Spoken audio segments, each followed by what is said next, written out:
बिस्मिल्लाहिर्रहमानिर्रहीम। आज का जो हमारा टॉपिक है ये है प्रॉब्लम नंबर 12 और चैप्टर है 5 depreciation provision and reserve Icom part 2 का। तो आइए हम प्रॉब्लम को स्टार्ट करते हैं। अच्छा, जो 11वीं प्रॉब्लम है ना, इसके हवाले से मैं बता दूं कि जो 11वीं प्रॉब्लम है, जो मैंने पहली वीडियो अपडेट की थी उसमें पिछली बुक के अंदर वो 8वीं प्रॉब्लम थी। ये बुक वालों का प्रॉब्लम है, मीन्स के हर साल चेंज कर देते हैं, तो इसलिए वहाँ से आपने उसको देख लेना है। कहीं ना मिल रही हो तो उसका सिंपल है कि आप उसको, अगर आपको नहीं सही कहीं समझ आ रही है तो कमेंट्स हैं उसमें आप क्वेश्चन लिखें, मैं साथ साथ उसका लिंक आपको प्रोवाइड करता चला जाऊँगा। तो आइए हम शुरू करते हैं। 12वीं प्रॉब्लम को बात कर रहा है कि ऑन द 1 जुलाई 2013, 1 जुलाई है ये, जनवरी का और जुलाई का थोड़ा सा गौर से देखना है इस चीज़ के अंदर। ज़्यादातर डेट चूँकि जुलाई जनवरी वगैरह की चल रही होती हैं, वैसे तो कोई भी आ सकती है, अगस्त की वो दे सकता है, सितंबर की दे सकता है, अक्टूबर की दे सकता है, नवंबर की दे सकता है, कोई सी भी दे सकता है, लेकिन ज़्यादातर यही है, मीन्स के इसी तरह ही चल रहा है ये। अच्छा, on the 1 July 2013 the Basharat purchase machinery for the rupees 60,000। 60,000 रुपए की मशीनरी जो है वो बशारत ने खरीदी है, 60,000 रुपए की। तो 60,000 की खरीदी है तो इसका मतलब मशीनरी डेबिट होगी, तो डेबिट साइड पे आएगा और रेफरेंस बैंक का आ जाएगा 2013 जुलाई 1। यहाँ पे बैंक का रेफरेंस आ जाएगा और 60,000 आ जाएंगे। ये 60,000 का तो ये बैलेंस है, तो इधर भी 60,000 ही बैलेंस आएगा। अब हमने इसके ऊपर डेप्रिसिएशन लेना है, वो डेप्रिसिएशन लिखेंगे, इसमें से डिफरेंस लेंगे तो बाकी ये आ जाएगा। तो depreciation is to be provided for at 10%। Rate of depreciation पता चल गया, एसेट का नाम पता चल गया, मशीनरी, उसकी कॉस्ट पता चल गई, किस रेट पर लेना है वो पता चल गया, कब खरीदा गया है वो पता चल गया, किस मेथड से करना है, स्ट्रेट लाइन मेथड से करना है। या मेथड भी आपको डिमिनिशिंग भी दे सकता है, तो उससे कोई प्रॉब्लम नहीं है। आप डिमिनिशिंग वाले से करोगे तो आपने जो बैलेंस बचता जाना है उस पर डेप्रिसिएशन लेते जाना है। स्ट्रेट लाइन में ये है कि आपने ओरिजिनल कॉस्ट पर डेप्रिसिएशन लेना है, दैट्स इट। तो स्ट्रेट लाइन मेथड है ईच ईयर, इस पर आपने हर साल इस मेथड से 10% हर साल आपने कंप्यूट करना है। ऑन द 31 अक्टूबर 2015, देखो 13 भी गुजरेगा, कोई चेंज नहीं है इसके अंदर, नॉर्मल डेप्रिसिएशन है। 14 उसमें भी डेप्रिसिएशन आएगा। 15 में जाकर आपकी कुछ ट्रांजैक्शंस हैं। अब जब ये ट्रांजैक्शंस आती है ना, तो उस पर थोड़ा सा फोकस आपने अच्छा कर लेना है। तो ये 15 में जाकर है, मतलब 13 में कोई नहीं है जी, 14 में भी कोई प्रॉब्लम नहीं है। 15 में जब हम जाएंगे तो उसके भी 31 अक्टूबर 2015 में जाकर मशीनरी वो sold for 24,000 as they become useless. ये यूजलेस होगी तो उन्होंने 24,000 की मशीन बेच दी है, ये जो 60,000 की खरीदी थी उन्होंने। अच्छा, उसके बाद कहते हैं on the same date, same date मतलब 31 अक्टूबर 2015 को, इसी डेट के ऊपर ही परचेज्ड अ न्यू मशीनरी, उन्होंने नई एक मशीनरी खरीद ली फॉर 20,000, 20,000 की उन्होंने एक और मशीन जो है वो भी खरीद ली है। Prepare machinery account from 2013 to 2016। अच्छा, 15 में ये काम हो गया है, लेकिन वो कह रहा है कि 13 से 16 तक बनाओ, मीन्स के 16 का भी डेप्रिसिएशन हम लोगों ने लेना है। अब वो लाजमी बात है, पिछली मशीन तो चली गई, तो नई मशीन जो आई है उसी को ही हमने लेके चलना है। Accounts are closed on 31 December every year. हर साल 31 दिसंबर को जो हमारे अकाउंट्स हैं वो क्लोज होते हैं। तो प्रॉब्लम प्रॉबेबली आपको समझ लगी होगी, इसके अंदर कोई इशू नहीं है।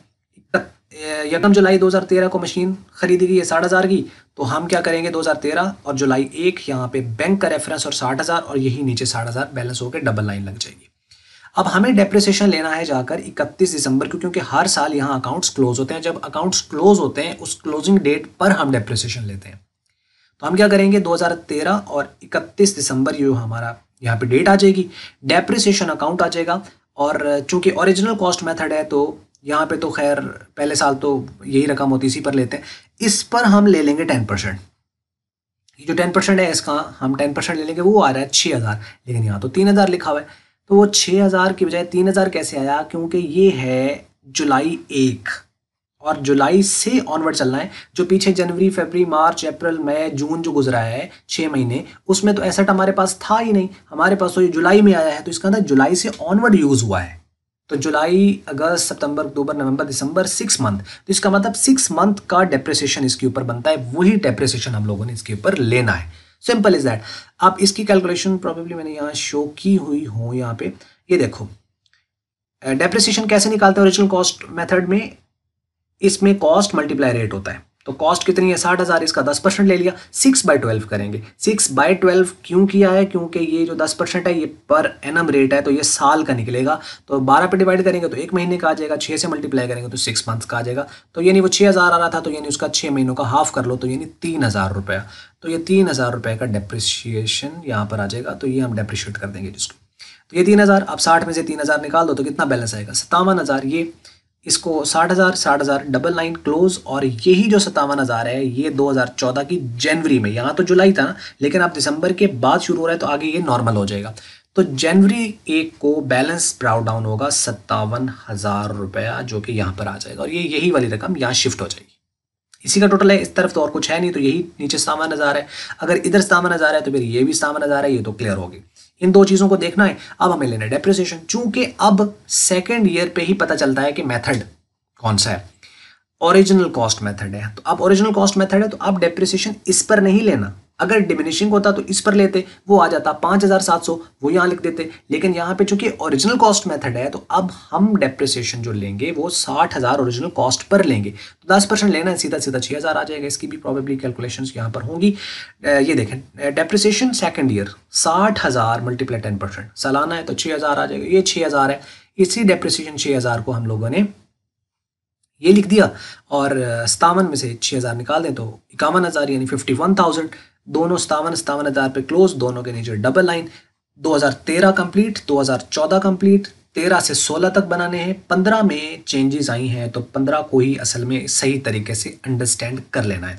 देखो ये जो बैलेंस कैरी डाउन था, ये यहाँ पर बैलेंस ब्राउ डाउन हो गया 51,000, यहाँ तक तो कोई इशू नहीं होना चाहिए। ये जो नॉर्मल चीज़ चल रही है उसी तरह 2015 आ गया, जनवरी 1 आ गया, बैलेंस ब्राउ डाउन आ गया 51,000, यहाँ तक तो कोई इशू नहीं होना चाहिए। अच्छा अब हम नॉर्मली कर क्या रहे थे, हम जनवरी से जंप करके दिसंबर पे चले जाते थे, लेकिन अब उस दिसंबर से पहले ट्रांजैक्शन हुई है, अक्टूबर पहले आता है ना, तो अक्टूबर में ट्रांजैक्शन हुई है, अक्टूबर 31 को। एक तो पिछले वाला एसेट बेच दिया गया, और उसी डेट पर यानी 31 अक्टूबर को एक नया एसेट खरीद भी लिया गया। चलो जो खरीद लिया है 31 अक्टूबर को, चलो उसको हम लिख देते हैं अक्टूबर 31, ये डेट चेंज होगी, ठीक है, ये जनवरी थी और ये अक्टूबर 31 है। तो इस पर बैंक का रेफरेंस, क्योंकि ऑब्वियसली जब हम खरीदते हैं तो यही बैंक का या कैश का आप रेफरेंस देते हो, तो 20,000 का खरीदा है तो ये तो लिख दिया। इसका तो टोटल, और इस तरफ कोई चीज़ नहीं है तो मीन्स का यही आ जाएगा 71,000। आप लास्ट पे भी कर सकते हो, मैं वैसे चूंकि मुझे पता है तो मैं डायरेक्टली बता देता हूँ, आप अपने हिसाब से इसको लास्ट पे बैलेंस वुलेंस करके इसको आप कर लेना। अच्छा अब देखो इस तरफ हमें चलना है। देखो हमें पता है ना कि जब एक एसेट सेल होता है, जब एक एसेट को सेल कर दिया जाता है तो उसमें क्या चीज होती है, एसेट सेल करते वक्त आपने उसका डेप्रिसिएशन लेना है, जितना वो यूज हुआ है, यानी जिस दिन वो सेल हुआ है उस दिन तक उसका डेप्रिसिएशन लेना है, जितने भी मंथ्स बनेंगे। तो एक तो ये चीज है। अब ये एसेट सेल हो रहा है 31 अक्टूबर को, तो इसका मतलब जनवरी यूज हुआ, जनवरी के बाद फरवरी भी यूज़ हुआ, मार्च, अप्रैल, मई, जून, जुलाई, अगस्त, सितंबर, अक्टूबर तक यूज़ हुआ है। तो ये जनवरी से अक्टूबर तक 10 मंथ बनते हैं, तो 10 मंथ का डेप्रिसिएशन आएगा। ये जो डेप्रिसिएशन आना है 10 मंथ का है। चूंकि अब स्ट्रेट लाइन है तो वही 60,000 पे ही चलेगा, लेकिन 10 मंथ का। डिमिनिशिंग होता तो 51,000 का 10% लेके 10/12 करते, चूंकि अब स्ट्रेट लाइन है तो 60,000, चूंकि ओरिजिनल कॉस्ट पे लेना है, 60,000 का 10% लेके और 10/12 करेंगे। इसकी भी कैलकुलेट, और ये आएगा 5,000, ठीक है। ये ओल्ड मैंने लिखा हुआ नहीं, ओल्ड मशीनरी, तो डेप्रिसिएशन अकाउंट यहाँ पर 5,000 आ जाएगा। इसके भी कैलकुलेशंस मैं शो करता हूँ यहाँ पे आपको। ये देखो थर्ड ईयर है और इसमें ओल्ड मशीन है 60,000। 60,000 क्यों ले रहा हूँ, इसलिए 60,000 ले रहे हैं क्योंकि ओरिजिनल कॉस्ट है, तो 60,000 ओरिजिनल कॉस्ट ही उसकी लिखेंगे, 10% लेंगे। और 10/12 क्यों किया, क्योंकि 10 माह का चाहिए। तो 12 पे क्यों डिवाइड करते हैं, 12 पे तो डिवाइड करते ही हैं ताकि एक महीने का आ जाए, जितने मंथ ऊपर जाए उससे मल्टीप्लाई कर देते, तो ये आ जाएगा 5,000। तो ये 5,000 रकम इस तरीके से है। डन। तो ये 5,000 आ गया जी, ये वाला डेप्रिसिएशन, यहां तक समझ लगी होगी। अब अक्टूबर 31 को चूंकि एसेट बेच दिया है, ये डेप्रिसिएशन लिख दिया, अब उसकी वो रकम लिखनी है जितने पे वो सेल हुआ, जो पैसा आया है। दो ही तो चीजें होती हैं, एक उसका डेप्रिसिएशन और एक उसका जो रकम हमें मिली है उसका पैसा मिला है, क्योंकि सेल जब किया है तो उसके बदले में पैसा आया होगा कि नहीं आया होगा।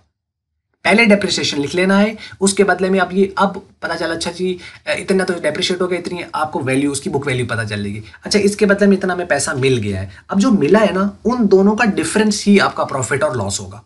तो डेप्रिसिएशन लिखना है, उसकी सेल प्राइस की जो कैश हमें मिल रहा है वो लिखना है।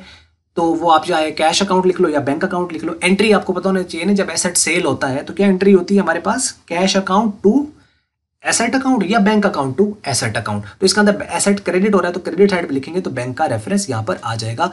24,000 का सेल हुआ है। ये 24,000 कहाँ से आ गया, ये 24,000 है ये वाला। On 31st October 2015, machinery was sold for 24,000 as they become useless. Useless हो गया तो 24,000 की बेच दी है। तो 24,000 की बेची है, यही तो वो पैसा है जो हमें मिला है, इसी को तो हमने लिखना है यहाँ पे। तो हम यहाँ पर क्या करेंगे, बैंक अकाउंट 24,000 ये लिख दिया। अब ये 22,000 कैसे आया, ये उसका प्रॉफिट एंड लॉस निकाला गया। मीन्स एक देखो ना, असल पुरानी मशीन ये पड़ी हुई है 51,000 की हमारे पास, 5,000 तो हो गई डेप्रिशिएट, बाकी बची होगी बुक वैल्यू, यानी इतनी हमारी उसकी वैल्यू है। उसमें से 24,000 पैसा मिल गया, लेकिन अभी भी कुछ पैसा, उसकी वैल्यू शो हो रही है बुक्स में, लेकिन उसके बदले में हमें कुछ नहीं मिला है, सेल कर दिया जिसका हमने लॉस पे बेच दिया उसको। वो जो लॉस है वो प्रॉफिट एंड लॉस में जाता है और उसकी एंट्री में बात है डेबिट बैलेंस, और इस डेबिट बैलेंस को अब हमने क्लोज करना है। तो डेबिट को क्लोज करना है तो उसे क्या करेंगे, क्रेडिट करेंगे, और उसको क्लोज करना चूंकि लॉस है तो किस में लॉस क्लोज होगा, प्रॉफिट एंड लॉस में। तो एंट्री क्या बनेगी, profit and loss account to asset account. तो एसेट क्रेडिट हो रहा है, इधर क्रेडिट साइड पे लिखेंगे और प्रॉफिट एंड लॉस का रेफरेंस आ जाएगा 22,000। कैसे आए इसकी कैलकुलेशंस भी नीचे है, मैं आपको दिखा देता हूँ। ये है जी loss on sale of asset, ये तो डेप्रिसिएशन आ गया ना उसका, ये loss on sale of asset है। बुक वैल्यू ऑफ एसेट सबसे पहले हमने देख लेनी है 31 अक्टूबर 2015 पे उसकी बुक वैल्यू कितनी है। तो वो देखो हमारे पास 51,000 है और 5,000 ये उसकी बुक वैल्यू ना, असल में 46,000। ये कैसे आया 46,000, ये देखो ये उसका बैलेंस पड़ा था 1 जनवरी के, और इस डेट पे इतना वो डेप्रिशिएट हो गया 5,000। तो हमने क्या किया, ये वाला डेप्रिसिएशन उसमें से माइनस कर दिया, यानी यहाँ पे 51,000 इसमें से 5,000 माइनस कर दिया तो कितना आ गया 40,000। ये है असल में उसकी बुक वैल्यू, यानी एसेट की असल में हो पता है क्या रहा है, बिक रहा है 24,000 का, हालांकि इसको कम से कम 46,000 का बिकना चाहिए। मीन ये है यहाँ पर कि 40,000 मतलब उसकी वर्थ है 40,000, इसको बिकना चाहिए असल में कितने का बिकना चाहिए, 40,000 का। अगर ये 40 का बिक जाता, मतलब हमें 40,000 मिल जाते इसके बदले में, तो फिर तो ना प्रॉफिट ना लॉस, जीरो। ठीक है, जितने का था जी चला गया, ना प्रॉफिट होता ना लॉस होता। तो ये भी आपने नोट कर लो। जरूरी नहीं कि आप कोई क्वेश्चन अगर ऐसा आ जाता है जिसके अंदर आपका इतना ही, जितनी उसकी बुक वैल्यू बन रही उतने ही उसको पैसे मिले, तो प्रॉफिट एंड लॉस ना ढूंढता रहा बंदा कि प्रॉफिट लॉस कहाँ गया यार, वो भी तो बीच में आता था। बाज़ दफ़ा हम लोग ने पॉइंट्स याद किए होते हैं, वो बात भी सही है हमने इतनी प्रैक्टिस तो की नहीं होती, तो वो बाज़ दफ़ा जब हम पॉइंट्स को याद करते हैं ना, तो वो फिर चीज़ जब ना भी निकले, हालांकि ना निकलती हो, लेकिन ना निकले तो भी वो अंदर एक पंच करती है यार कि ये किधर गई। ये सबके साथ होता है। जब हम लोग ये एग्जाम सिस्टम के थे तो हमारे साथ भी इसी तरह होता था, यानी एक हमारा आंसर ठीक निकल आया है लेकिन वो पॉइंट में निकल रहा है, तो बड़ा तंग करते थे पॉइंट में क्यों आ रहा है, हालांकि उसका आंसर पॉइंट में निकल रहा है। ऐसा होता है, तो ये सब स्टूडेंट्स के साथ है, तो खैर कॉमन चीज़ है। तो एनी हाउ 40,000 का बिकना चाहिए इनफैक्ट तो, लेकिन 40 का बिका नहीं है। अगर 40 का बिक जाता, no profit no loss, clear होगी बात। अब अगर ये 40 से ज्यादा का बिकता है, फॉर एग्जांपल 50 का बिक जाता है, तो हमारे पास उसकी वैल्यू कितनी है, 40, बिक कितने का रहा है 50 का, तो 4,000 प्रॉफिट हो रहा है। और अगर इस 40 से कम का बिकता है, जो कि इस प्रॉब्लम में कम पे ही बिक रहा है, जो कि है 40 का और बिक कितने का रहा है 24 का, तो इसका मतलब इन दोनों में जो डिफरेंस है वही तो इसका लॉस है। तो इसका मतलब लॉस ऑन सेल ऑफ जो एसेट होगा that is equal to the book value minus sale price. Book value कितनी उसकी 40,000, इसमें से माइनस कर दो 24,000, तो पीछे कितना बना 22। तो ये 22,000 लॉस है, और यही वो 22,000 है जो हम लोगों ने ये शो किया हुआ है अक्टूबर 31 पे। Profit and loss 22,000।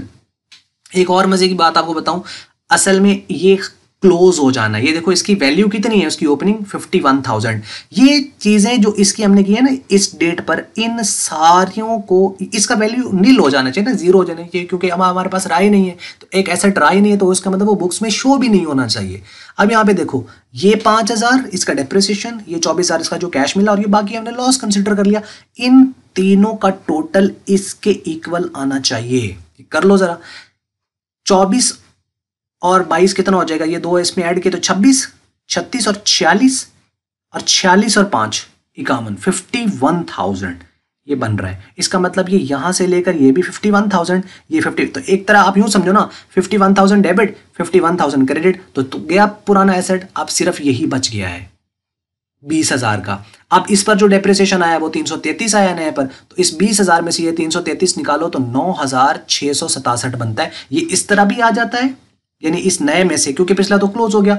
बाज़ दफ़ा ये बात अक्सर नहीं समझ आती बच्चों को, तो फिर सीधा ये है, इसका सारे का टोटल कर लो, इन सारों का टोटल कर लो यहाँ तक, और इस सारे के टोटल 71,000 में से ये सारे माइनस कर दो तो पीछे ये आ जाएगा। ये आसान लगता है, हाँ ये ठीक है कि इधर से इस सारे का टोटल किया, इधर से इस सारे का टोटल किया और उसको माइनस कर दिया, तो दैट्स ओके। जहाँ पे एक चीज़ आसान लगती है उसकी तरफ चले जाना है बस, बगैर सोचे समझे। आसान लग रहा है तो दैट्स ओके, चलने दें इसको। तो ये समझ लगी। अब इसका हम देख लेते हैं कि ये, अब ये एक चीज़ और भी देख लो, ये 31 अक्टूबर 31 अक्टूबर 31 अक्टूबर, लेकिन यहाँ पे दिसंबर 31, क्योंकि ये जो मशीन हमारे पास हमने ख़रीदी है, ये वाली 20,000 की नई, ये ख़रीदी तो हमने 31 अक्टूबर को है, लेकिन इसका डेप्रिसिएशन हमें पूरे उस टाइम पे लेना जिस टाइम पे हम कैलकुलेट करते हैं। तो इनका पहले क्यों ले लिया? क्योंकि ये सेल हो गया। जब एसेट सेल हो जाता है तो उसका डेप्रिसिएशन उस वक्त लेते हैं जब वो सेल हो रहा है। लेकिन अगर कोई एसेट आपके पास मौजूद है तो उसका जो डेप्रिसिएशन है वो आपने क्लोजिंग टाइम पे लेना होता है, जो हमारा 31 दिसंबर है। ये 333 कैसे आया? इसके सामने मैंने न्यू लिखा हुआ, मतलब ये न्यू मशीन के ऊपर डेप्रिसिएशन है। इसको देख लेते हैं जी। ये है तीसरा ही साल है और इसमें न्यू मशीन्स है, और इसके ऊपर आपका ये 20,000, इसका 10% ले लिया और 2/12 कर दिया। अच्छा, ये 2/12 क्यों किया? कि 10% पूरे साल का आएगा, 2,000 रुपया, ठीक है। अब 2 मंथ बनते हैं, क्योंकि अक्टूबर 31 को आया तो नवंबर और दिसंबर 2 ही मंथ तो यूज हुआ है ये, तो 2 मंथ का तो 2/12 करेंगे तो 333 आ जाएगा। तो ये 333 हमने लिख दिया यहाँ पर। अब हमने क्या किया, सारे का टोटल किया तो 71,000, और ये 5,000, 24, 22 और 300, इसका टोटल करके इसमें से निकाल दिया, या साथ साथ ही निकालते जाओ। 71,000 में से 5,000 निकाल दो, 24,000 निकाल दो, 22,000 निकाल दो, 333 निकाल दो, तो 19,667 ये बैलेंस है। असल में ये जो बैलेंस बचा है ना, ये इस नई मशीन का ही बचा है, क्योंकि पुरानी तो हमारे पास ये चली गई हुई है। खैर, दोनों साइड इक्वल और डबल लाइन। अब इसी बैलेंस को हमने शिफ्ट कर दिया है, वो यहाँ पर ये आ गया, और 2016 की जनवरी है अब, और अब इसके ऊपर पूरे साल का आना, क्योंकि उसने कहा था 2016 तक अकाउंट्स बनाने, तो यहाँ पे 2016 दिसंबर 31 और इसका डेप्रिसिएशन आएगा, तो डेप्रिसिएशन हमने इसके ऊपर कंप्यूट करना है। चूंकि डेप्रिसिएशन हमने स्ट्रेट लाइन पर ले रहे हैं तो ओरिजिनल कॉस्ट पर लेंगे, तो इसका मतलब है कि डेप्रिसिएशन चौथा साल है जो 2016 है, वो इस 20,000 पे लेना है। अगर होता डिमिनिशिंग तो फिर इस पर लेते। अब चूंकि ये स्ट्रेट लाइन है तो उसकी कॉस्ट पर लेंगे, जो कि 20,000 है, 10% लेंगे तो 2,000 आ जाएगा। तो ये 2,000 आपके टोटल अमाउंट आ जाएगी, जो कि हमने लिख दी। ये 19,667 और इसका डेप्रिसिएशन जो है ये 2,000 है। इसको हमने माइनस किया इसमें से, तो 19,000 है ना, 2,000 माइनस होगा तो आगे की रकम तो ये रहेगी, तो पीछे 17 बन जाते, 17,667, ठीक है। ये कैरी डाउन, तो यही इसका फाइनल आंसर है। और बस दोनों साइडें बराबर और दोनों के नीचे double line, and that's at the end of the question. बाकी आप इसको देख लो, कहीं पे फिर भी स्टिल प्रॉब्लम आ रही है। मैंने वैसे कोशिश की है कि इसको जितना मैं कर सकता हूँ, मैं कोशिश तो यही करता हूँ कि आपके लेवल पर उसको जाके समझाने की कोशिश करूँ, लेकिन ऑब्वियसली फिर कहीं ना कहीं शायद कुछ गड़बड़ हो भी जाती हो, तो मुझे नहीं पता, क्योंकि मैं तो अपने एंगल से शायद कहीं ना कहीं होता ही है। तो फिर भी एनी हाउ कहीं क्वेश्चंस वगैरह आ रहा है तो आप इसको ज़रूर कमेंट्स में लिखिए। और अगर वीडियो आपको मल्टीप्लियर की अच्छी लगी, इसको आप लाइक कर लें, शेयर कर लें दूसरों के साथ। अगर आपको अच्छी नहीं लगी है तो इसको फिर आप बताइए इंप्रूव कैसे करें। और वीडियो देखने का हमेशा की तरह बहुत बहुत शुक्रिया, और फिर आपने वीडियो को डिसलाइक भी कर देना अगर आपको अच्छी नहीं लगी है तो।